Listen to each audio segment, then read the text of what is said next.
السلام علیکم dear novel readers, ایک اور انٹرسٹنگ ناول کے ساتھ ہم حاضر ہیں۔ ناول پسند آئے تو لائک اور کمنٹ کر کے چینل کو سبسکرائب لازمی کریں۔ وہ مجھ سے بہت چھوٹی ہے، میں اس سے شادی نہیں کر سکتا، فارس نے غصہ ضبط کرتے کہا، پر فارس کی کسی نے نہ سنی۔ گھر والے فارس کی شادی 15 سالہ نگین سے کروا رہے تھے، جو کل ہی گاؤں آئی تھی اور تھکن کی وجہ سے غلطی سے فارس کے کمرے میں آ کر بستر پر سو گئی تھی۔ پر فارس کی چچی نے اس بات پر ہنگامہ کیا اور فارس اور نگین پر الزام لگا دیا، جس کے نتیجے میں آج شام ہی دونوں کا نکاح کر دیا گیا۔ فارس نگین سے عمر میں 10 سال بڑا تھا۔ جب وہ رات کمرے میں آیا تو نگین اس کے بیڈ پر سو رہی تھی۔ وہ جا کر صوفے پر لیٹ گیا۔ ابھی لیٹے کچھ ہی دیر ہوئی تھی جب نگین نیند میں چیخنے لگی، وہ مجھے پھر سے نوچ رہا ہے، مما مجھے بچائیں۔ اس کی چیخیں آہستہ آہستہ بلند ہونے لگی تو چچی کے پیروں تلوں سے زمین نکل گئی۔ اسے یوں لگا جیسے فارس نگین کے ساتھ کچھ غلط کر رہا ہے، اور یہ رات کے 1 بجے بھلا نگین کا اس کے گھر میں کیا کام؟ اس بات کو سوچتے ہوئے چچی نے دروازہ کھولنے لگی۔ جو ہی چچی نے دروازہ کھولا، اس نے دیکھا کہ سامنے فارس بیڈ کے ساتھ کھڑا ہے اور نگین بیڈ پر بیٹھی رو رہی ہے۔ یہ دیکھنا تھا کہ چچی نے سارے گھر میں ہنگامہ شروع کر دیا۔ چچی چلانے لگی، کہنے لگی، یہ لیجئے، اس گھر کے واحد سپوت اس گھر کے چشموں چراغ نہیں، ایک چراغ کو گل کرنے کی کوشش کی ہے۔ دیکھو دیکھو، میں نہ کہتی تھی کہ یہ لڑکا فارس کچھ اچھا نہیں لگتا، اب دیکھیں اس کے گن کیا کر رہا ہے۔ اور اس میسنی کو دیکھو، اسے دیکھو کیسے یہ اس کے کمرے میں اس وقت آئی بیٹھی ہے۔ نہ جانے ان دونوں کا کب سے چکر چل رہا ہوگا، اور معلوم نہیں یہ لڑکی اس کے کمرے میں کب آئی۔ اگر اس وقت میں یہاں نہ آتی تو کسی اور کو بھی یہ بات پتہ نہ چلنی تھی۔ چچی کی آوازوں اور چیخوں سے سارے گھر کے مکین اٹھ چکے تھے اور اسی کمرے کی طرف آ گئے۔ فارس نے قمیض بھی نہیں پہنی تھی اور وہ یوں ہی کھڑا یہ سارا منظر دیکھ رہا تھا۔ یوں اچانک چچی کے اپنے کمرے میں آنے اور اس طرح کی باتیں کرنے پر وہ کچھ بھی سمجھنے سے قاصر تھا، فقط ساری صورتحال سمجھنے کی کوشش کر رہا تھا، لیکن اس کی سمجھ میں کچھ بھی نہیں آیا، اور وہ ہونکوں کی طرح یہ سب کچھ دیکھنے لگا، کیسے ایک پل میں اس کی پارسائی چھینی جا رہی تھی۔ اسے اب علم ہوا تھا اور بے یقینی کے عالم میں سارے لوگوں کو دیکھنے لگا۔ اسے لگا کہ شاید ان میں سے کوئی ایسا ہو جسے اس کی بے گناہی پر یقین ہو، جو کہے نہیں، فارس ایسا نہیں کر سکتا، اس کے خون میں یہ بات ہی شامل نہیں۔ لیکن ایسا کچھ بھی نہ ہوا، اور اسے دیکھتے ہی دیکھتے یہ محسوس ہونے لگا جیسے سارے اپنے پرائے ہو گئے ہوں، کیونکہ سبھی چچی کی بات پر یقین کر چکے تھے۔ ان لوگوں نے بھی نگین کے چیخنے کی آوازیں سن لیں، اور پھر چچی کے چیخنے کی آوازیں سنتے ہی سب اسی کمرے کی طرف آ گئے تھے۔ ابھی بھی نگین کی آنکھوں میں آنسو تھے۔ یہ سب کچھ دیکھ کر بھلا کون فارس کو بے گناہ سمجھتا؟ آخر نگین کے پاس بھی تو صرف وہی تھا۔ ارے نہیں چچی جان، آپ لوگ غلط سمجھ رہے ہیں، ایسا کچھ بھی نہیں ہے، میں تو بس ابھی کمرے میں آیا تھا اور ابھی سویا ہی تھا، ابھی تو میری آنکھ بھی نہیں لگی ہوگی کہ… فارس کی بات اس کے منہ میں ہی رہ گئی، کیونکہ اس کے باپ نے آگے بڑھ کر اس کے منہ پر ایک زناٹے دار تھپڑ مارا، اور وہ تقریباً گرتے گرتے بچا۔ اپنے باپ کے اس تھپڑ پر اس نے انہیں بے یقینی سے دیکھا۔ اسے یقین ہی نہ آیا کہ ایسا ہو سکتا ہے، اس کا باپ اس پر ہاتھ اٹھا سکتا ہے، لیکن یہی حقیقت تھی، اور اس حقیقت سے اب وہ آنکھیں نہیں چرا سکتا تھا۔ اسی وقت اس کے باپ نے حکم دیا کہ ساری حویلی کے مکینوں کو خبر کر دو اور آج ہی ایک قاضی کا انتظام کر دو، کل شام کو ہی نگین اور فارس کا نکاح ہوگا۔ اس بات کو سننا تھا کہ فارس بھڑک اٹھا، کہنے لگا، نگین مجھ سے 10 سال چھوٹی ہے اور میں اس سے شادی نہیں کر سکتا، وہ ابھی میچور ہے، اور نہ ہی مجھے ابھی شادی کرنی ہے، مجھے وہ پسند بھی نہیں، میں کسی اور کو پسند کرتا ہوں۔ لیکن آخر اس کی سن ہی کون رہا تھا؟ بے بسی سے سب کو دیکھتا ہوا وہ باہر ہی نکل گیا۔ پل ہی پل میں اس کی زندگی نے ایک ایسا پلٹا کھایا کہ اس کی شادی ہی ہو رہی تھی۔ وہ جانتا تھا کہ اس کی بات کا کوئی بھی یقین نہیں کرنے والا۔ نگین اس کے پیروں میں گر کر گڑ گڑانے لگی اور اس سے ہاتھ جوڑ کر معافی مانگنے لگی، کہنے لگی، خدا کے لیے مجھ پر رحم کرو، میں نے تمہارا کیا بگاڑا ہے؟ مجھے جانے دو۔ لیکن اس نے ایک بھی نہ سنی اور اسے بالوں سے پکڑتا ہوا اٹھا کر کھڑا کیا اور بالکل اس کی آنکھوں میں دیکھ کر کہنے لگا، تم نہیں جانتی کہ میں تمہیں یہاں کیوں لایا ہوں؟ تمہیں پتہ ہونا چاہیے کہ تمہارے باپ نے کیا کام کیا ہے، اور اب تمہیں اسی کے ہی کیے کی سزا ملنے جا رہی ہے۔ تیار ہو جاؤ نگین بی بی، اب تمہیں مجھ سے کوئی نہیں بچا سکتا۔ یہ کہتے ہوئے وہ نگین پر اپنی درندگی جھاڑنے لگا۔ نگین اپنی آنکھوں میں آنسو لیے یہ سب کچھ برداشت کرنے لگی، لیکن اسے جوں ہی احساس ہوا کہ اب وہ نہیں بچ سکتی اور سامنے کھڑا بے حس اور بے غیرت انسان اس کی عزت تار تار کرنے لگا ہے، تو اس نے جلدی سے اسے دھکا دیا اور سائیڈ ٹیبل سے گلدان اٹھا کر اس کے سر پر دے مارا۔ اسے گلدان ایسا زور سے لگا تھا کہ وہ کڑاہ کر نیچے گرا، اور اس موقع کا فائدہ اٹھاتے ہی نگین وہاں سے نکل پڑی۔ وہ جانتی تھی کہ یہ سارا ایریا اسی کا ہے اور وہ بہت جلد ہی اسے پکڑ لے گا، لیکن وہ مطمئن تھی کیونکہ اسے یقین تھا اس کے لیے کوئی دروازہ نہ سہی، کھڑکی نہ سہی، ایک چھوٹا سا روشن دان ہی کافی ہوگا اسے باہر نکالنے کے لیے، اور وہ سب سے باہر نکل بھی جائے گی۔ اس کی ماں کہا کرتی تھی کہ جہاں پر تمہیں لگے کہ تم پر سارے دروازے بند ہو گئے ہیں اور تم کہیں سے بھی باہر نہیں نکل سکتی، تو تم اللہ تعالیٰ کو یاد کرنا اور میری اس بات کو یاد رکھنا کہ اللہ تعالیٰ جب انسانوں کے لیے سارے دروازے بند کرتے ہیں تو خفیہ طریقے سے کوئی ایسا دروازہ کھول دیتے ہیں جو انسان کو باہر نکلنے میں مدد دیتا ہے۔ وہ ایک چھوٹا سا روشن دان ہی کیوں نہ ہو، انسان کو باہر نکال ہی لیتا ہے۔ ماں کی یہ بات یاد آتے ہی اس نے ادھر ادھر دیکھا اور پھر سامنے کی طرف بھاگنے لگی۔ خدا کا شکر ادا کرتی ہوئی وہ آگے بھاگی، کیونکہ اس نے دیکھ لیا تھا کہ دروازے پر بیٹھے ہوئے چوکیدار اب کھانا کھانے کے لیے جا چکے تھے، جبکہ وہ جو محراب اس کی طرف آیا تھا اور اسے اپنے شکنجے میں پھنسا لینا چاہتا تھا، اسے وہ خود ہی زخمی حالت میں چھوڑ کر یہاں بھاگ آئی تھی۔ اور اب اس نے ارد گرد سے جب مکمل طور پر یہ یقین کر لیا کہ کوئی بھی نہیں، تب اس نے وہاں سے بھاگنے میں ہی عافیت سمجھی۔ اسے یاد تھا کہ جب اسے یہاں پر پکڑ کر لایا گیا تھا تو وہ کہاں سے آئی تھی۔ اس نے سیدھا آگے کی طرف چلے جانے کو ہی فوقیت دی اور جلدی سے آگے بڑھنے لگی۔ اس کا دل بری طرح دھڑک رہا تھا، اس کی آنکھوں سے ابھی بھی آنسو بہہ رہے تھے۔ وہ اس سب کو بے یقینی سے دیکھتے ہوئے آگے بڑھنے لگی۔ اسے اب اپنی حفاظت خود کرنی تھی۔ یہاں اس کی ماں یا اس کا کوئی بھائی موجود نہیں تھا، وہ اب اکیلی تھی۔ اس نے جلدی سے بھاگتے ہوئے دروازے تک کا راستہ مکمل کر لیا، لیکن دروازے پر پہنچتے ہی اس کے پیروں تلے سے زمین نکل گئی، کیونکہ دروازے پر ایک چوکیدار بیٹھا اپنی سگریٹ کا کش لگانے میں مشغول تھا۔ فارس غصے میں اپنے اسٹڈی روم کی جانب بڑھ گیا۔ اسے اس بات پر شدید غصہ آنے لگا کہ ایک 15 سال کی لڑکی اور مجھ 25 سال لڑکے کے کمرے میں آ کر سو گئی تھی، تو پھر میں کہاں جاتا، کیا کرتا؟ میں تو اسے بچی سمجھ کر اپنے کمرے میں آ کر لیٹ ہی تو گیا تھا، اور اب سب کے سب مجھ پر یوں بہتان تراش رہے ہیں، اور اس لڑکی کو دیکھو کس طرح خاموش ہو کر بیٹھی ہے۔ غصے سے اس کی آنکھیں لال ہونے لگیں اور اس کی رگیں اب باہر کو نکل رہی تھی۔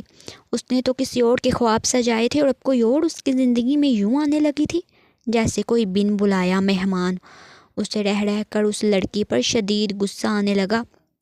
اس کا بس نہیں چل رہا تھا کہ وہ اس لڑکی کو جان سے مار دے، لیکن ایسا وہ کر نہیں سکتا تھا، کیونکہ وہ لڑکی کوئی اور نہیں بلکہ اس کے باپ کی بھانجی تھی، اور اس پر ایسا وقت آن پڑا تھا کہ اب اس کے ماموں کے علاوہ کوئی نہیں تھا۔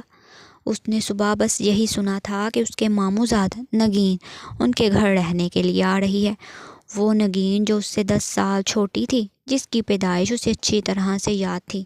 وہ 10 سال کا تھا جب نگین پیدا ہوئی، لیکن اتنا عرصہ اتنی جلدی سے گزر گیا اسے یقین ہی نہیں آیا تھا۔ اس کی پیدائش کے بعد اس کی پھوپھو اب اپنی فیملی کے ساتھ کسی شہر میں سکون اختیار کر چکی تھی، جبکہ اس کا باپ ابھی تک اسی گاؤں کا وڈیرا تھا۔ اس گاؤں میں ان کا راج چلتا تھا اور اپنے باپ کی وجہ سے اب وہ اس گاؤں کا وڈیرا بننے والا تھا، یعنی یہاں کے سارے لوگ اس کے اب حکم کے تابع ہونے والے تھے۔ یہی وجہ تھی کہ اس کی چچی نجمہ اس سے جلنے لگی، کیونکہ نجمہ چچی کا بیٹا اسی کا ہم عمر تھا، اور نجمہ کے بیٹے کی بجائے فارس کی سارے گھر میں چلتی تھی اور سب کا لاڈلا بھی تھا۔ اس کی بات پتھر پر لکیر سمجھی جاتی، کیونکہ وہ اپنے خاندان کا ولی عہد تھا۔ اپنے باپ کی پگ اسی نہیں سنبھالنی تھی، اور نجمہ چاہتی تھی کہ یہ پگ اس کے بیٹے کو ملے، جس کی وجہ سے اس نے فارس کو کئی بار پھنسانے کی کوشش کی تھی، لیکن ہر بار فارس بچ جاتا۔ لیکن اس بار وہ اپنی اس چال میں کامیاب ہو چکی تھی، کیونکہ وہ جانتی تھی کہ اس وقت جب ہر کوئی سو رہا ہے تو اس کے کمرے میں نگین کی چیخیں اور پھر اس کے بعد ان دونوں کو ایک ساتھ دیکھ کر ان دونوں کو پھنسایا جانا اس کے راہ ہموار کر سکتا ہے۔ بس یہی وجہ تھی۔ اس نے ان دونوں کو ایک ساتھ دیکھتے ہوئے سارے گھر میں کوہرام مچا دیا اور سب کی نظروں میں فارس گر چکا تھا۔ وہ اپنی اسٹڈی میں آنے کے بعد اپنی جھولتی ہوئی چیئر پر بیٹھا، نہ جانے کیا کیا سوچنے میں مصروف تھا، جب دروازے پر ہلکی سی دستک ہوئی اور اس نے مڑ کر دیکھا۔ مہرو سامنے کھڑی تھی، اس کی منتظر تھی۔ وہ اسے دیکھتا ہی کھڑا ہو گیا۔ مہرو، تم سن چکی ہو سب کی باتیں، میرا یقین کرو میں نے ایسا کچھ نہیں کیا۔ وہ معلوم نہیں کیوں نیند میں ایسے چلانے لگی، جبکہ میں نے اسے کچھ بھی نہیں کہا۔ میں نے دیکھا وہ میرے بیڈ پر سو رہی ہے، پھر میں کیا کرتا؟ کہاں جاتا اتنی سردی میں؟ میں نے اپنا کمبل اٹھایا اور خود صوفے پر جا کر لیٹ گیا۔ ابھی میری آنکھ بھی نہیں لگی تھی کہ وہ چلانے لگی۔ میں نہیں جانتا کہ وہ کیوں چلائی تھی، وہ تو نیند میں ہی یہ سب بڑبڑا رہی تھی، اور میں حیرت سے اس کی جانب بڑھا، لیکن تبھی چچی پتہ نہیں کیسی اندر آ گئی۔ وہ تو مجھ سے چھوٹی ہے، تم میرا یقین کرو۔ وہ آج بے ترتیب جملے ادا کر رہا تھا۔ مہرو سے بھرائی ہوئی آنکھوں سے دیکھنے میں مصروف تھی کہ تبھی اس کی بات سنتے ہوئے وہ کہنے لگی، میں جانتی ہوں فارس، آپ کا اس میں کوئی قصور نہیں، یہ سارا قصور چچی جان کا ہے۔ میں جانتی ہوں اس نے پہلے بھی کئی بار آپ کو پھنسانے کی کوشش کی۔ وہ چاہتی ہیں کہ فیروز گدی سنبھالے، لیکن یہ گدی تمہاری ہے، اسی وجہ سے ہی تو ان کے دل میں نہ جانے کیسے خدشات ہیں۔ نگین بھی بے قصور ہے، نہ جانے اس کے ساتھ کیا ہوا ہے کہ وہ اس قدر ڈری سہمی ہے۔ وہ جب سے آئی تھی یوں ہی ڈری سہمی سی تھی، اور میں نے خود اسے دیکھا تھا۔ میں نے ہی چچی سے کہا تھا کہ وہ اس کو اس کے کمرے میں پہنچا دے، پھر چچی نے اسے آپ کے کمرے میں پہنچایا ہوگا۔ یہ میری نااہلی ہے کہ میں نے دوبارہ جا کر اس کا حال نہ پوچھا۔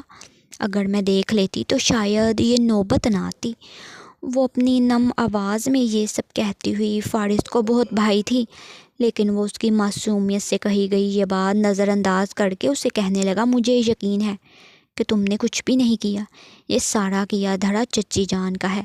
تم اپنے آپ کو اس میں قصوروار مت ٹھہراؤ۔ میں جانتا ہوں چچی جان مجھے غلط ثابت کرنے کے لیے کچھ بھی کر سکتی ہیں۔ انہوں نے ہی یہ سارے کا سارا ڈرامہ رچایا اور نگین کو میرے کمرے میں بھیج دیا، لیکن اب میں کیا کروں؟ میں کچھ بھی نہیں کر سکتا۔ بابا نے میرا اس سے نکاح طے کر لیا ہے۔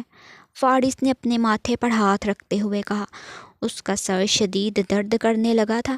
مہرو نے آگے بڑھ کر اپنی آنسو بہاتی آنکھوں سے اسے پیار سے دیکھا اور کہنے لگی، فارس، میں جانتی ہوں آپ کسی کو بھی اس نظر سے نہیں دیکھیں گے، اور نگین کو تو بالکل بھی نہیں۔ یہ بابا کا فیصلہ ہے، اور بابا نے یہ یقیناً کچھ سوچ سمجھ کر ہی کیا ہوگا۔ آپ اس رشتے کے لیے ہاں کر دیں، میں آپ کو ہرگز غلط نہیں سمجھوں گی۔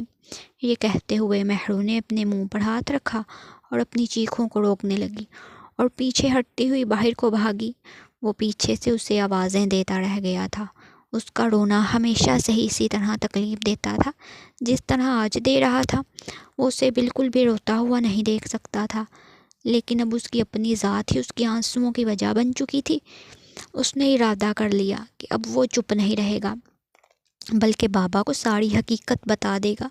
لیکن اس کی آنکھیں تب کھلیں جب اس نے اپنے بابا سے بات کی اور انہوں نے اسے یہ کہہ کر خاموش کرا دیا کہ اگر تم نے ذرا سے بھی کوئی اس سے آگے بات کی یا تم نے انکار کیا تو میں تمہیں فوراً ہی جائیداد سے آنکھ کر دوں گا۔ اور جائیداد سے آنکھ ہونے کی بات اسے خاموش رہنے پر مجبور کر گئی۔ اسے رہ رہ کر مہرو کا خیال آتا، لیکن اب وہ کچھ نہیں کر سکتا تھا۔ مہرو نے بھی خاموشی اختیار کر لی۔ وہ بھی ایک سمجھدار اور سلجھی ہوئی لڑکی تھی۔ اس نے جیسے یہ سب کچھ جان لیا تھا کہ اس کی محبت اب اس کی نہیں ہو سکتی، تو اس نے اپنے لب سی لیے تھے اور خود کو اس منظر عام سے ہٹانا چاہتی تھی۔ اس لیے اس کے لیے کل جو رشتہ آیا ہوا تھا اس نے اسی پر ہی کنایت کرتے ہوئے اپنی ماں سے کہا کہ میرا رشتہ یہیں کر دے۔ وہ اس کے چھوٹے چچا کی بیٹی تھی اور اس سے بے حد پسند تھی۔ اس کے چھوٹے چچا اب اس دنیا میں نہیں رہے اور اس کی دیکھ بھال بھی فارس کے بابا نے کی تھی۔ فارس اپنے دل میں نہایت شرمندگی محسوس کر رہا تھا، لیکن وہ کچھ نہیں کر سکتا تھا۔ بالآخر سارا دن بیت گیا اور ابھی شام کا وقت تھا اور نکاح کے لیے نکاح خواں بھی بلایا گیا تھا۔ نگین بھی تیار ہو کر آ گئی۔ نکاح شروع ہونے لگا، جبکہ دلہا بنے بیٹھے اب فارس کا دل دھڑک دھڑک کر حلق میں آ گیا تھا۔ وہ اپنے سے 10 سال چھوٹی لڑکی سے شادی کے لیے آخر کیسے آرام سے تیار ہو جاتا، لیکن یہ مجبوری تھی اور وہ یہاں خاموشی سے بیٹھا اس مجبوری کو تسلیم کر رہا تھا۔ اس نے ایک گملہ دیکھا جس میں ایک آدم پودا لگا تھا۔ وہ اسی کے پیچھے چھپ گئی۔ اس نے دیکھا کہ وہ چوکیدار سگریٹ کے کش لگاتا ہوا کبھی کچھ گنگناتا اور کبھی کچھ۔ جلد ہی اس کی موبائل پر رنگ ٹون ہوئی اور اس نے بھاگ کر ادھر ادھر دیکھا۔ جلدی سے کال اٹھائی۔ اس کے چہرے کے تیور یہ بتا رہے تھے کہ اسے پتہ چل چکا ہے کہ لڑکی اب غائب ہو چکی ہے۔ اس نے ادھر ادھر بھاگتے ہوئے دیکھا تو اسے کوئی لڑکی نہ دکھی۔ اس نے بھاگ کر اندر جانے کی کوشش کی اور جلد ہی وہ اندر چلا گیا۔ اس نے موقع کا فائدہ اٹھایا اور بھاگتی ہوئی دروازے تک پہنچی۔ دروازے کو تالا لگا تھا۔ یہ دیکھ کر اس کے دل کی دھڑکن مزید تیز ہو گئی۔ اتنے میں اسے بھاری بھاری جوتوں کی آواز سنائی دی۔ یوں لگ رہا تھا جیسے کوئی اسی طرف ہی آ رہا ہے۔ تبھی اس نے دیکھا کہ چھوٹا گیٹ کھلا ہوا ہے، اس پر کوئی تالا نہیں لگا۔ اس نے جلدی سے اس گیٹ میں سے باہر جھانکا، باہر کوئی موجود نہ تھا۔ اس نے جلدی سے دروازہ کھولا اور باہر بھاگنے میں کامیاب ہو گئی۔ وہ بھاگتی ہوئی دروازے سے باہر نکل گئی۔ اس کا دل دھڑک رہا تھا اور وہ بار بار پیچھے دیکھتی اور آگے بھاگتی جاتی۔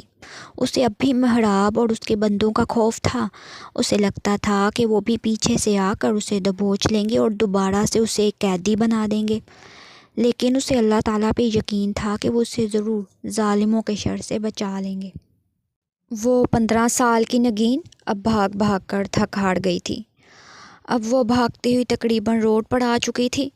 اس نے پیچھے دیکھا، ابھی پیچھے سے کسی کے آنے کی کوئی اطلاع نہیں ملتی تھی۔ وہ جلدی سے روڈ پر بھاگنے لگی۔ روڈ پر گاڑیوں کا رش نہیں تھا۔ یہ رات تھی اور رات کو کوئی لوگ اکا دکا ہی نظر آتے، اور اس وقت بھی ایسا ہی ہوا تھا۔ وہ کسی کی مدد کا انتظار کر رہی تھی، کسی گاڑی کا انتظار کرتے ہوئے ادھر ادھر دیکھنے لگی کہ تبھی اس کے سامنے سے گاڑی گزری اور وہ خاموشی سے کھڑی اس گاڑی کو دیکھنے لگی۔ یہ گاڑی جانی پہچانی تھی، لیکن پل ہی پل میں اس کی آنکھیں بند ہوتی چلی گئیں اور وہ وہیں پر ہی بے ہوش ہو گئی۔ گاڑی پیچھے مڑی اور ایک بار پھر سے جب اس طرف آئی تو وہ بے ہوش پڑی تھی۔ گاڑی سے ایک عورت نکلی۔ وہ عورت کوئی اور نہیں بلکہ اس کی اپنی ماں تھی۔ اس نے جلدی سے گاڑی کا دروازہ کھولا اور باہر نکلتے ہوئے تقریباً بھاگتے ہوئے اس تک پہنچی۔ وہ اسی کو ڈھونڈتے ہوئے یہاں تک آ پہنچی تھی۔ وہ جانتی تھی کہ اسے کس نے اغوا کیا ہوگا۔ یہ محراب شاہ تھا، ان کا جانی دشمن۔ نگین کے باپ نے ان سے دشمنی مول لے لی تھی اور اس دشمنی میں محراب کا باپ مارا گیا تھا، اور وہ اس کا بدلہ محراب نگین سے لینا چاہتا تھا، لیکن وہ اس سب میں بے قصور تھی اور وہ بھی معصوم سی بچی تھی۔ اس کی ماں نے نگین کی حالت دیکھی تو جلدی سے اسے لے کر ہاسپٹل پہنچی، اور پھر جب وہ ہوش میں آئی تو وہ چلا رہی تھی، مجھے بچا لیجئے، مجھے بچا لیجئے، وہ مجھے نوچ کھائے گا۔ اسے یوں چیختا ہوا دیکھ کر اس کی ماں اس کے آس پاس آئی اور اس سے کہنے لگی کہ کیا ہوا ہے۔ تب اس نے ساری بات بتائی۔ وہ اس کے معاملے میں بہت فکر مند ہو گئی تھی، اسی لیے اس نے گاؤں میں اپنے بھائی کو کال کی اور اسے کہنے لگی کہ نگین کو کچھ روز اپنے گھر پر رکھ لیں، کیونکہ یہاں پر اس کا رہنا ٹھیک نہیں۔ اور پھر اسی روز ہی اس نے نگین کو اپنے ماموں کے پاس گاؤں بھیج دیا، جہاں اتنی بڑی آزمائش اس کی منتظر تھی۔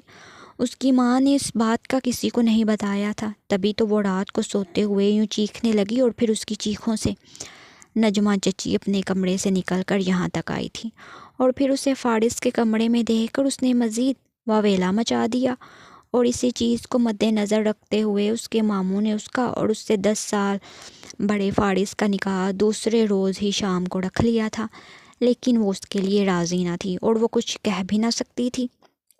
وہ بہت ڈری ہوئی تھی۔ اس کی ماں نے بھی اس چیز پر خاموشی اختیار کر لی تھی، کیونکہ اس کی بیٹی کے لیے یہی بہترین فیصلہ تھا۔ وہ اس بات سے خوش تھی کہ اب اس کی بیٹی محفوظ ہو جائے گی، لیکن یہاں پر بھی وہ محفوظ نہ تھی، کیونکہ نکاح کے بعد جو اس کی زندگی بن چکی تھی وہ اس کے لیے بہت مشکل تھی، کیونکہ جو ہی نکاح ہوا اور وہ دلہن بنی اس کمرے میں بیٹھی تھی، تبھی دروازہ کھلا تو اس نے اپنے آپ کو ایک بار پھر سیٹ کیا اور پھر اندر آنے والے شخص کو دیکھنے لگی۔ یہ وہی شخص تھا جس کے کمرے میں کل رات وہ سوئی، اور پھر اس کے بعد وہ مکمل طور پر اسی کے نام لکھ دی گئی۔ وہ اندر آیا اور اس نے اپنا سر سے کلا اتار کر ایک سائڈ پر پھینک دیا اور پھر جلدی سے اپنی شرٹ لے کر باتھ روم میں گھس گیا۔ جب واپس آیا تو اس نے کمبل اٹھایا اور خاموشی سے اسی صوفے پر لیٹ گیا۔ اس نے نگین کی طرف دیکھا بھی نہ تھا، جبکہ نگین اس کی منتظر تھی۔ جب اس نے اسے یوں صوفے پر سوتا دیکھا تو خود ہی بول پڑی کہ آپ ادھر بیڈ پر آ جائیں، میں صوفے پر سو جاتی ہوں۔ لیکن اس نے اسے دھاڑتے ہوئے کہا کہ مجھے تمہاری باتوں کی اور نہ ہی تمہاری کوئی پرواہ ہے۔ تم میری زندگی کو خراب کرنے والی واحد لڑکی ہو، تمہاری وجہ سے ہی آج میں اپنی محبت سے دور ہوں، دفع ہو جاؤ اور سو جاؤ۔ وہ اس قدر غصے سے بہت ڈر گئی تھی اور اس کے آنسو بہنے لگے۔ خاموشی سے باتھ روم میں کپڑے چینج کرنے چلی گئی، پھر اس نے جلدی سے نماز ادا کی اور بیڈ پہ لیٹ گئی۔ اس کا معصوم ذہن اپنے ساتھ ہونے والے پچھلے دنوں کے تمام واقعات کو سوچ رہا تھا اور اس کی آنکھوں سے آنسو بہہ رہے تھے۔ ساری رات وہ یوں ہی روتی رہی، اسے ایک پل کے لیے بھی نیند نہ آئی تھی۔ رات کے تقریباً 2 بجے کے قریب تھوڑی سی کسی کے کڑھانے کی آواز سنائی دی۔ اس نے ادھر ادھر دیکھا تو سامنے صوفے پہ سویا فارس کڑھ رہا تھا۔ وہ کچھ دیر تو بیٹھی اسے دیکھتی رہی، پھر اٹھ کر اس کے پاس پہنچ گئی۔ اسے ہاتھ لگایا تو وہ بخار سے تپ رہا تھا۔ اس نے جلدی سے سائڈ ٹیبل پر رکھے ہوئے جگ سے گلاس میں پانی لیا اور ایک کپڑا ڈھونڈ کر اسے پانی میں بھگو کر اس کے سر پر رکھنے لگی، کیونکہ جب بھی اسے بخار ہوتا تھا اس کی امی بھی ایسی ہی کرتی تھی اور اس کا بخار ختم ہو جاتا۔ وہ ساری رات اس کے سرہانے بیٹھے اس کے سر پہ گیلا کپڑا رکھتی، نہ جانے کب نگین کی آنکھ لگی اور کب فارس کا بخار اترا تھا وہ خود بھی نہیں جانتی تھی۔ لیکن جب صبح فارس کی آنکھ کھلی تو وہ صوفے کے ساتھ لگی سوئی ہوئی تھی۔ اسے اس پہ بہت غصہ آیا۔ اس نے تقریباً دھاڑتے ہوئے کہا، یہاں کیا کر رہی ہو تم؟ جب میں نے تمہیں کہا تھا کہ وہیں سو جاؤ، میرے قریب مت آنا، پھر میرے قریب کیوں آئی؟ دفع ہو جاؤ یہاں سے۔ وہ غصے سے دھاڑتے ہوئے اٹھا اور اس کے اس غصے کی وجہ سے نگین جلدی سے تڑپ کر اٹھی۔ اسے یوں لگا نہ جانے کوئی پہاڑ اس پر ٹوٹ پڑا ہو۔ اس کا دل دھک دھک کرنے لگا تھا۔ اس نے سوچا بھی نہیں تھا کہ کبھی اس کے ساتھ ایسا بھی ہوگا، لیکن اس کے ساتھ ایسا ہو رہا تھا اور یہ اس کی قسمت میں لکھا تھا۔ دوسری طرف مہرو کی شادی کی تیاریاں شروع ہو رہی تھی، کیونکہ مہرو کی ہاں کا ہی انتظار تھا، اور پھر سارے گھر میں اس کی شادی کی تیاریاں شروع ہو گئی تھیں۔ فارس اس وجہ سے بھی بہت زیادہ پریشانی کا شکار تھا، جس کی وجہ سے اسے مزید بخار آ گیا تھا۔ وہ کل رات کو بخار میں کتنا تپ رہا تھا اسے اپنے بارے میں کچھ پتہ نہیں تھا۔ اس نے یہ بھی نہ دیکھا کہ نہ جانے وہ میرے سرہانے کیوں بیٹھی ہے۔ اس بیچاری نے ساری رات جاگ کر اس کی خدمت میں گزار دی تھی، لیکن وہ بے حس انسان تھا۔ نگین اپنی قسمت پر رو کر خاموش ہو گئی، کیونکہ اب اس کی زندگی میں یہی لکھا تھا اور اسے اب یہی جھیلنا تھا۔ اس کی ماں نے اس کے نکاح کے وقت ہی کال کر کے اسے ساری بات سمجھا دی تھی کہ جو کچھ بھی ہو تمہیں وہیں رہنا ہے اور فارس کے دل میں اپنے لیے جگہ بنانی ہے، اور وہ اپنی ماں کی تاکید کے مطابق اب فارس کی خدمت کر رہی تھی۔ لیکن ابھی وہ 15 سال کی معصوم سی بچی تھی، اسی وجہ سے اسے کسی چیز کی سمجھ نہیں آتی تھی، لیکن جو بھی اس نے کہا تھا وہ لازمی کرتی تھی۔ لیکن کوئی نہ کوئی ایسی حرکت ضرور کر جاتی تھی جس سے فارس اس سے مزید ناپسند کرنے لگتا، اس لیے اس نے خاموشی سے وہاں سے اٹھنے میں اپنی بھلائی سمجھی۔ وہ جلدی سے اٹھی اور باتھ روم کی طرف چل دی۔ صبح کی نماز کا وقت تھا، اسے نماز ادا کرنی تھی۔ اس نے جلدی سے وضو کیا اور رو رو کر اللہ تعالیٰ سے دعائیں کرنے لگیں کہ اس کے دل میں اس کے لیے نرم گوشہ پیدا ہو، لیکن ایسا نہیں ہو رہا تھا۔ وہ دن بدن اس سے بیزار ہوتا جا رہا تھا، اسے وہ پیروں کی نوک پہ رکھتا، وہ صرف مہرو کے لیے ہی جیتا تھا۔ اس نے یہ بات بھی اسے باور کروا دی تھی۔ اپنے شوہر کے منہ سے یہ بات سننا اس کے لیے بہت مشکل تھا، لیکن وہ خاموش ہو گئی تھی۔ اس کے لیے یہی کافی تھا کہ وہ یہاں محفوظ ہے، لیکن یہ اس کی بھول تھی کہ وہ محراب سے بچ چکی ہے، کیونکہ محراب ابھی بھی اس کے پیچھے لگا ہوا تھا اور وہ یہاں تک آ گیا تھا۔ اس کی اطلاع بھی اس کی ماں نے اسے کال پہ دی تھی اور اس سے کہا تھا کہ اپنا خیال رکھے اور حویلی میں کسی صورت بھی باہر نہ نکلے، اور اس نے اس بات پر بھی عمل کر لیا۔ وہ اپنی ماں کی تائید میں اپنے کمرے میں بھی بہت کم ہی نکلتی۔ فارس کو اب گھر میں ویسی اہمیت نہ ملتی جیسے پہلی ہوتی تھی، کیونکہ اس نے اس سب کے مطابق کام ہی ایسا کیا تھا کہ اب کوئی بھی اس کا چہرہ تک نہیں دیکھنا چاہتا تھا۔ اس کے بابا بھی اب اس سے زیادہ بات نہ کرتے تھے۔ فارس کو مہرو اس کے بعد دوبارہ نہ دکھی۔ اس دن کے بعد وہ مہرو کے نکاح میں اسے دلہن دیکھ چکا تھا۔ اس روز اس کی حالت بہت خراب ہونے لگی تھی۔ اس کی حالت دیکھ کر نگین نے آگے بڑھ کر اسے تھام لیا تھا اور اسے جلدی سے اپنے کمرے میں لے آئی تھی۔ وہ اب بھی بخار سے تپ رہا تھا اور نگین کو اس کی بہت زیادہ فکر ہو رہی تھی۔ اس نے جلدی سے ایک بار پھر پانی کا گلاس لیا اور اس میں کپڑا بھگو کر اس کے سر پہ رکھنے لگی۔ آج تو فارس خود دیکھ رہا تھا، اسے آج نگین زہر نہیں لگ رہی تھی، کیونکہ آج وہ اپنا غم یاد کر رہا تھا۔ اس کی محبت کسی اور کی ڈولی میں بیٹھ کر جا رہی تھی اور اس کے لیے یہ سب کچھ سہنا بہت مشکل تھا، لیکن وہ نہیں جانتا تھا کہ اس کی قسمت جس کے ساتھ جڑ چکی ہے وہ اس کے لیے ساری دنیا کی عورتوں سے بڑھ کر ثابت ہو سکتی ہے۔ وہ تو اپنی محبت کے کھونے کے غم میں گھلا جا رہا تھا۔ اس کا بس نہیں چل رہا تھا کہ وہ سارے لوگوں اور ان کے رویوں کو بھلا کر ابھی مہرو سے نکاح کر لے، لیکن مہرو کی عزت اسے بہت پیاری تھی اور اس نے اس سب میں خاموش رہنا ہی بہتر سمجھا تھا۔ مہرو اس کی محبوب ترین چیز تھی، لیکن اسے پھر بھی اس سے دور ہونا پڑا تھا۔ نگین بالکل خاموش تھی، اس نے ایک لفظ نہ کہا اور اس کی خدمت کرتی رہی۔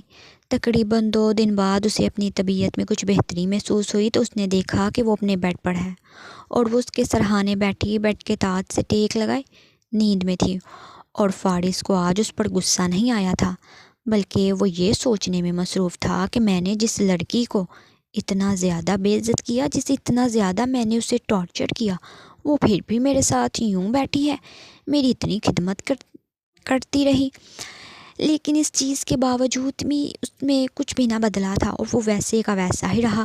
اس نے دیکھا کہ آہستہ آہستہ وہ آنکھیں کھولتے ہوئے اسے دیکھنے لگی، تبھی اس نے اپنے ماتھے پہ بل ڈال لیے تھے اور یوں ہی خاموشی سے لیٹا رہا تھا، جیسے اسے یہ سب کچھ اچھا ہی نہیں لگا۔ وہ جلدی سے بیڈ سے نیچے اتری اور ایک بار پھر سے کمرے سے باہر نکل گئی۔ وہ جانتی تھی کہ ایک بار پھر وہ اس پر غصہ کرے گا، چلائے گا، اور وہ چلانے کی آواز سے بہت ڈر جائے گی۔ وہ جوں ہی باہر نکلی، چچی اس کی منتظر تھی۔ اس نے جھجکتے ہوئے چچی کو دیکھا۔ چچی کہنے لگی کہ نگین، میں تمہارے ہی انتظار میں تھی، دیکھو بھائی صاحب بھی گھر پر موجود نہیں اور فیروز بھی گھر میں نہیں ہے۔ فارس کی تو طبیعت ویسے ہی خراب ہے، میں سوچ رہی تھی کہ پاس ہی مارکیٹ تم چلی جاؤ، کیونکہ مجھے وہاں سے کچھ چیزیں خریدنی ہیں اور تمہیں بھی فارس کے لیے دوائیں خریدنی ہوں گی۔ تم صبح ہی بھائی صاحب سے کہہ رہی تھی کہ انہیں شاید یاد نہیں رہا اور وہ باہر چلے گئے۔ اب میں گھر پر رہوں یا پھر مارکیٹ میں جاؤں؟ ایسا کرو کہ تم ملازمہ کے ساتھ چلی جاؤ اور باہر سے جا کر فارس کی دوا سمیت یہ کچھ چیزیں میں نے لکھ کر دی ہیں، یہ بھی لیتی آنا۔ نگین کے لیے گاؤں میں باہر جا کر شاپنگ کرنے کا یہ پہلا تجربہ تھا۔ وہ نہیں جانا چاہتی تھی، لیکن چچی جان نے اسے زبردستی بھیج دیا۔ ان کا کہنا تھا کہ آج کوئی مہمان آ رہے ہیں اور وہ جلد ہی ان کے لیے کھانا وغیرہ بنانا چاہتی ہے، اور ملازمہ کے ساتھ گھر کے کسی فرد کا ہونا لازمی ہے۔ چچی کی بات سن کر نگین خاموشی سے اس کے ساتھ چلی گئی۔ وہ بہت کنفیوز تھی باہر جاتے ہوئے، لیکن اسے اب باہر جانا ہی تھا۔ کمرے سے جا کر چادر لی اور پھر ملازمہ کے ساتھ گاڑی میں بیٹھ گئی۔ ابھی گاڑی ان کے گھر سے تقریباً کچھ ہی دوری پر تھی کہ سامنے سے کسی کی گاڑی نے انہیں روک دیا، یوں کہ ان کا ایکسیڈنٹ ہوتے ہوتے بچا تھا، اور پھر تبھی سامنے کی گاڑی سے کوئی اترا اور اس نے جلدی سے اس گاڑی کے گرد گھیرا ڈال لیا اور جلدی سے اس نے نگین کو کھینچ کر باہر نکالا اور پھر سے گاڑی کا دروازہ بند کر دیا۔ نگین کا دل اچھل کر حلق میں آ گیا۔ اسے سمجھ ہی نہ آئی کہ یہ اچانک کیسے ہو گیا ہے۔ وہ سامنے والا کوئی اور نہیں بلکہ محراب ہی تھا۔ وہ کسی صورت بھی اسے چھوڑنے پر راضی نہ تھا، کیونکہ وہ اسے نقصان پہنچا کر اس کی ماں اور اس کے باپ سے بدلہ لینا چاہتا تھا، لیکن وہ یہ نہیں جانتا تھا کہ اس کا باپ تو اس سے بالکل ہی لا تعلق ہو چکا ہے۔ اس نے کبھی بھی نگین کو اپنی بیٹی کے طور پر تسلیم نہ کیا، نہ ہی اسے کبھی پیار بھری نظروں سے دیکھا۔ اس کی اس دنیا میں اگر کوئی سگی تھی تو وہ صرف اور صرف اس کی ماں تھی، جس نے اسے شہر سے بچا کر یہاں گاؤں بھیجا تھا۔ لیکن قسمت یہاں بھی محراب خراب ہی نہیں تھی اور وہ اسے یہاں پر بھی آ ملا تھا۔ ڈرائیور یہ سب دیکھ کر کچھ مزاحمت کرنے لگا تو اس نے پستول نکال کر اس کے سر پر رکھ دی اور کہنے لگا کہ اگر تم نے ذرا سی بھی ہلنے کی کوشش کی تو بھی کھوپڑی اڑا دوں گا۔ اس کے ساتھ کی ملازمہ بھی اسی طرح ڈری سہمی بیٹھی تھی۔ وہ چلا کر کہنے لگی، کون ہو تم لوگ اور کیا چاہتے ہو ہم سے؟ نگین بی بی کو ہاتھ مت لگانا۔ لیکن دوسرے ہی لمحے محراب کا ایک سپاہی اسے بالوں سے پکڑ کر کہنے لگا کہ ہمارے خان سے اس طرح سے بات کرنا منع ہے، اور اگر کوئی اس طرح بات کرتا ہے تو ہم اس کی زبان کاٹ دیتے ہیں، اسی لیے اپنی زبان پر قابو رکھو اور نکل جاؤ یہاں سے۔ جبکہ نگین ڈرتی ہوئی آنکھوں میں آنسو لیے کھڑی اسے دیکھ رہی تھی۔ اس کے دل میں آج کچھ بھی نہیں چل رہا تھا سوائے فارس کے۔ فارس کی حالت بہت خراب تھی اور وہ اسی کے لیے ہی فکر مند ہوئے جا رہی تھی، اور یہ سوچ رہی تھی کہ نہ جانے جب یہ دونوں گھر پہنچیں گے تو فارس اس کے بارے میں کیا سوچے گا، وہ فارس کو جا کر کیا بتائیں گے۔ لیکن جو بھی تھا، محراب اس تک پہنچ چکا تھا اور اسے ایک بار پھر سے اغوا کر چکا تھا۔ وہ جس چنگل سے بچ کر یہاں آئی تھی، ایک بار پھر سے وہ چنگل اسے اپنی لپیٹ میں لے چکا تھا۔ اس نے محراب کے سامنے ہاتھ جوڑ دیے اور کہنے لگی کہ خدا کے لیے مجھ پر رحم کرو، میں نے تمہارا کیا بگاڑا ہے؟ کیوں تم میرے پیچھے پڑے ہو؟ تم میرا پیچھا چھوڑ کیوں نہیں دیتے؟ تبھی اس کی بات پر کہکا لگاتے ہوئے محراب اسے اپنی گاڑی کی طرف کھینچ کر لے جانے لگا۔ وہ بہت ہی مضبوطی سے اس کی کلائی کو پکڑے ہوئے تھا اور اس کی کلائی درد کر رہی تھی اور درد کی وجہ سے چلا کر بولی تھی، میرا ہاتھ دکھ رہا ہے، خدا کے لیے میرا ہاتھ چھوڑ دو، مجھے جانے دو، خدا کے لیے مجھے جانے دو۔ لیکن یہاں پر کوئی اس کا ہمدرد نہیں تھا۔ اب اس کے ملازموں کی گاڑی بھی وہاں سے جا چکی تھی۔ اس کے ملازم نے گاڑی آگے نہ بڑھائی تھی، بلکہ اب وہ پیچھے کی طرف گاڑی موڑ چکا تھا اور محراب اسے اپنی گاڑی میں ڈالے اب نہ جانے کہاں لیے جا رہا تھا۔ وہ بہت زیادہ چیخنے اور چلانے لگی تھی۔ آج اسے اس بات کا احساس ہوا تھا کہ آج یہاں پر کوئی بھی موجود نہیں اور اسے اپنی مدد آپ کرنی تھی۔ آج اس کی ماں بھی اس کی مدد کے لیے نہیں آنے والی تھی اور وہ یہاں پر اکیلی تھی اور ایک بار پھر سے محراب کے چنگل میں تھی۔ وہ اونچی اونچی آواز میں چلانے لگی تاکہ کوئی اس کی آواز سنے اور اس کی گاڑی کو روک سکے، لیکن محراب بھی کوئی عام کھلاڑی نہ تھا۔ اس نے جلدی سے اپنی جیب سے کچھ عجیب سا رومال نکال کر اس کی ناک پر رکھا اور پھر دیکھتے ہی دیکھتے اس کی آنکھیں بند ہوئیں اور وہ ایک سائڈ پر لڑکتی چلی گئی۔ نہ جانے کس وقت اس کی آنکھ کھلی، لیکن جو ہی اس کی آنکھ کھلی اس نے دیکھا کہ وہ ایک بند کمرے میں ہے اور ارد گرد ساڑا اندھیرا ہے۔ یوں لگ رہا ہے جیسے یہاں پر کوئی بستا ہی نہ ہو۔ اسے اس اندھیرے کمرے سے خوف آنے لگا۔ اسے یوں لگنے لگا جیسے شام ہو چکی ہے، اور واقعی میں یہ شام ہو چکی تھی۔ اس نے آہستگی سے آنکھیں کھولی اور اپنے ارد گرد دیکھنے لگی، اور پھر جو ہی اسے ہوش آیا وہ اٹھ کر بیٹھ گئی۔ اس کی آنکھوں میں اب پھر سے آنسوؤں کی برسات ہونے لگی اور اس کا دل ایک بار پھر سے دھڑکنے لگا۔ وہ محراب کے چنگل میں تھی، یعنی محراب اس کے ہوش میں آنے کا انتظار کر رہا تھا۔ وہ اٹھ کر ادھر ادھر بھاگی، اس نے دیواروں کو ٹٹولا اور پھر دروازہ ڈھونڈنے میں کامیاب ہو گئی۔ اس نے دروازہ کھولنا چاہا لیکن دروازہ نہیں کھل رہا تھا۔ اس نے دونوں ہاتھوں سے دروازہ پیٹنا شروع کر دیا، لیکن یہاں پر کوئی بھی اس کی آوازیں نہیں سن رہا تھا۔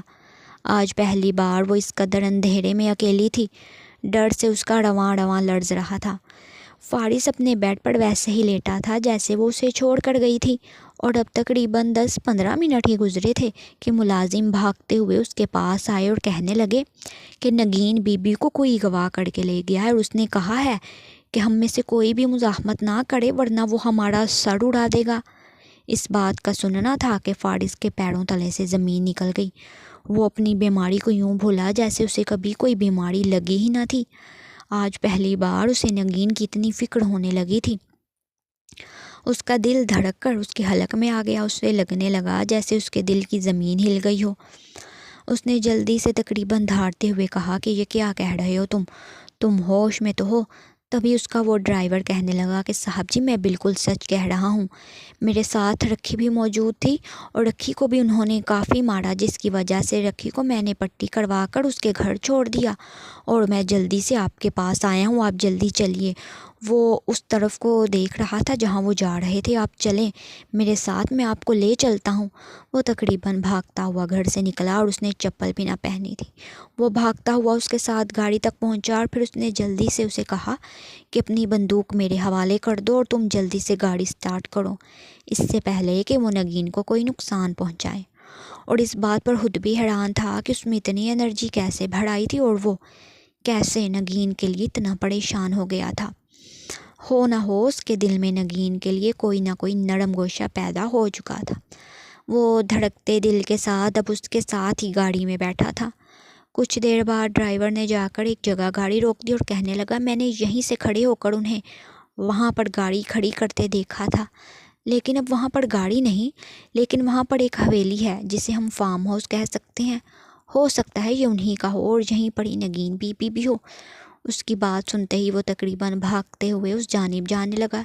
تبھی اس کے ملازم نے اسے جلدی سے روکا اور اپنے جوتے اس کے پاؤں میں پہنا دیے، کیونکہ وہ گھر سے بنا جوتوں کے ہی نکلا تھا اور اس کی شرمندگی اسے اب ہو رہی تھی، لیکن اس کے ڈرائیور نے اسے شرمندہ کرنے کی بجائے اپنی ہی چپل پہنا دیے تھے۔ ڈرائیور نے کال کر کے اس کے مزید وفاداروں کو بھی بلا لیا اور وہ اسے جانے بھرنے لگے۔ اس نے دیکھا کہ فارم ہاؤس کا دروازہ کھلا ہے اور وہ آہستگی سے وہاں پر داخل ہو گیا۔ داخل ہوتے ہی اس نے ادھر ادھر دیکھنا چاہا، ادھر ادھر کوئی بھی موجود نہ تھا۔ اس نے آہستگی سے دروازے کے ساتھ لگتے ہوئے ایک دیوار کے ساتھ آہستگی سے لگتا ہوا آہستہ آہستہ رفتار میں چلتا ہوا برآمدے تک پہنچنے میں کامیاب ہو گیا تھا۔ برآمدے میں پہنچ کر اس نے دیکھا کہ کچھ لوگ سامنے ایک کمرے کے آگے بیٹھے تاش کھیل رہے تھے، انہیں اپنے ارد گرد کا کوئی اتا پتہ نہیں تھا، اور تبھی اس نے اپنی بندوق سے گولی چلائی اور گولی کی آواز سے وہ سب لوگ یکدم ہی چونک گئے تھے۔ اس نے یوں ہی گولی چلائی اور پھر گولیاں چلاتے ہوئے وہ تقریباً آگے بڑھنے لگا۔ یہ سارے لوگ اس طرح ہکا بکا اسے دیکھ رہے تھے، ان کے پاس بھی بندوقیں تھیں، لیکن بندوقیں سنبھالنے سے پہلے ہی فارس ان تک پہنچ چکا تھا اور اس نے ان سے کہا کہ اپنے ہتھیار پھینک دو اور مجھے بتاؤ کہ کہاں ہے میری بیوی۔ وہ اس قدر زور سے چیخا تھا کہ ان سب کے دل لرز گئے تھے۔ ان میں سے ایک کو فارس نے گردن سے دبوچ رکھا تھا۔ وہ ڈرتے ہوئے کہنے لگا صاحب جی ہمیں معاف کر دیں، اس میں ہمارا کوئی قصور نہیں، یہ محراب صاحب نے ہمیں حکم دیا تھا اور ہم نے انہی کے حکم پر ہی آپ کی بیوی کو اغوا کیا ہے، ان کی شاید کوئی ذاتی دشمنی ہو۔ اس کی بات ادھوری رہ گئی تھی کیونکہ اس کی بات کے درمیان میں ہی فارس چیخ کر بولا تھا کون ہے محراب اور کہاں ہے؟ تبھی پیچھے سے آواز آئی کہ میں ہوں محراب، کیا بات کرنی ہے مجھ سے؟ وہ کافی سنجیدہ تاثرات لیے ہوئے تھا۔ اس نے اس آدمی کو چھوڑا اور پیچھے کی طرف مڑا۔ پیچھے محراب اس کا منتظر تھا۔ محراب کہنے لگا کہ مجھے اس لڑکی سے کوئی لینا دینا نہیں، میں اس کو تکلیف دے کر اس کے باپ کو تکلیف دینا چاہتا ہوں اور میں یہ بات ثابت کرنا چاہتا ہوں کہ میں اپنے باپ کا بدلہ لے سکتا ہوں، میں اس سے اپنے باپ کی موت کا بدلہ لینا چاہتا ہوں۔ اس بات کو سننا تھا کہ فارس نے بے یقینی سے اس کی طرف دیکھا۔ تمہارے باپ کی موت؟ تو وہ کہنے لگا ہاں میرے باپ کی موت، کیونکہ جب میں چھوٹا تھا تب تمہاری بیوی اور میرے باپ کے درمیان کافی گہری دوستی تھی، پھر ان کے درمیان کوئی تنازع ہوا اور پھر ان دونوں میں ایسی لڑائی ہوئی کہ اس لڑائی میں میرا باپ اس کے ہاتھوں جان کی بازی ہار گیا۔ تبھی فارس کہنے لگا ایسا کون سا تنازع تھا؟ اگر اس کے بدلے میں تم جو چاہو گے میں تمہیں اس کے بدلے میں وہ دوں گا۔ تم میری بیوی کو چھوڑو اور میرے حوالے کر دو، میں نہیں چاہتا کہ میری بیوی پر کوئی بھی بری نظر ڈالے۔ اس پر وہ کہکا مار کر کہنے لگا میری تم سے کوئی دشمنی نہیں، میری دشمنی صرف اور صرف تمہاری بیوی کے باپ سے ہے۔ تبھی فارس کہنے لگا کہ نہیں، میری بیوی کا اپنے باپ سے کوئی رشتہ نہیں، تمہیں یہ بات معلوم ہونی چاہیے کہ اس کا باپ اسے بچپن میں ہی چھوڑ کر چلا گیا تھا، نہ جانے وہ اب کہاں ہوگا۔ تمہیں جتنے پیسے چاہیے تم بولو، میں تمہیں دینے کے لیے تیار ہوں۔ کتنا نقصان ہوا تھا تمہارا اس تنازع میں؟ اس بات پر محراب کی ہنسی تھمی اور کہنے لگا کہ ہمارا گھر بھی بک چکا تھا، ہماری تمام زمینیں بھی بک چکی تھیں، لیکن اس کے سارے پیسے میرے باپ نے نگین کے باپ کے پاس رکھوائے تھے، وہ ہمیں دوبارہ واپس نہیں ملے اور وہ انہیں لے کر فرار ہو گیا۔ اسی بات کا کہنا تھا کہ فارس نے اپنی جیب میں سے ایک چیک بک نکالی اور اس پر ایک بلینک چیک لکھ کر اسے دے دیا اور اس سے کہا کہ میری بیوی واپس کرو۔ وہ اس قدر پاگل ہو چکا تھا کہ اب وہ کچھ بھی کر سکتا تھا۔ اس کی اس حرکت پر محراب حیران رہ گیا اور اس نے جلدی سے پیچھے کھڑے اپنے بندوں کو اشارہ کیا۔ ان میں سے ایک بندہ جا کر نگین کو واپس لیے لوٹا۔ نگین کی آنکھیں رو رو کر لال ہو چکی تھیں، اس کے چہرے پر بھی ایک تھپڑ کا نشان تھا۔ اسے یوں دیکھ کر وہ آگ بگولا ہو گیا تھا۔ اس نے کہا کہ تم نے میری بیوی پر ہاتھ اٹھایا، میں تمہیں کبھی معاف نہیں کروں گا۔ تبھی نگین اسے دیکھ کر بھاگتی ہوئی فارس سے لپٹ گئی۔ اسے یہ یقین نہیں آ رہا تھا کہ فارس اسے لینے آیا ہے، لیکن جو ہی اس نے فارس کو دیکھا اس کی ہمت بندھی اور وہ بھاگتی ہوئی اس کے پاس آئی۔ اس نے اسے محراب کو مارنے سے روکا اور کہنے لگی کہ پلیز مجھے جلدی سے گھر لے چلیں۔ محراب کے پیچھے کچھ آدمی کھڑے تھے اور وہ آدمی محراب کے نہ تھے بلکہ یہ آدمی فارس کے تھے۔ فارس جلدی سے اپنی بیوی کو سنبھالتا ہوا دروازے کی جانب بڑھا اور پھر جلدی سے اسے کار میں بٹھاتا ہوا گھر کی جانب ہو لیا۔ اس روز بنا کہے بنا سمجھے وہ اس بات کے لیے مان گیا تھا کہ اسے اپنی بیوی نگین سے بے حد محبت ہو چکی تھی، لیکن وہ اس بات کو کہنے سے کتراتا تھا۔ لیکن یہ بات نگین نے اس کے چہرے سے جانچ لی تھی اور اب دوبارہ نگین پر کسی قسم کی کوئی پریشانی نہ آئی تھی، کیونکہ اس پر آنے والی ہر پریشانی اب فارس اپنے سینے پر لیتا تھا اور اس بات سے بھی اسے بے خبر رکھتا تھا کہ وہ اس سے محبت کرتا ہے، لیکن وہ دل ہی دل میں محبت کرنے لگا تھا۔ وہ چاہے اس سے 10 سال چھوٹی تھی لیکن پھر بھی وہ اس کے لیے اتنا حساس ہو چکا تھا کہ اسے اگر سوئی بھی چبھ جاتی تو اس کا درد وہ اپنے سینے پر محسوس کرتا۔ اس روز وہ اسے بچا کر لایا اور اسی روز اس نے نرم لہجے سے بات کی تھی۔ اب نگین کو لگنے لگا تھا کہ اس کی زندگی مکمل ہو چکی ہے اور یہ سچ تھا۔ اب وہ 15 سالہ معصوم نگین اپنے 25 سالہ خوبصورت اور نوجوان شوہر فارس کے ساتھ بہت خوش تھی۔ اس کی زندگی پل ہی پل میں مکمل ہو چکی تھی۔ وہ اس چیز کے لیے خدا کی شکر گزار تھی۔ خدا نے آج اسے اس کی صبر اور آزمائشوں کا صلہ دے دیا تھا۔ یوں ایک بار پھر دنیا کی تمام محبتیں بھیج ہو گئی تھیں اور نکاح کی محبت سب سے اوپری درجے پر آ چکی تھی، اور یہ محبت بہت پاک تھی جسے کہنے کی اور اظہار کی ضرورت نہ تھی، بلکہ یہ آنکھوں ہی آنکھوں سے ظاہر ہو جاتی تھی۔ ختم شد۔ لائک اور کمنٹ کر کے چینل کو سبسکرائب لازمی کریں۔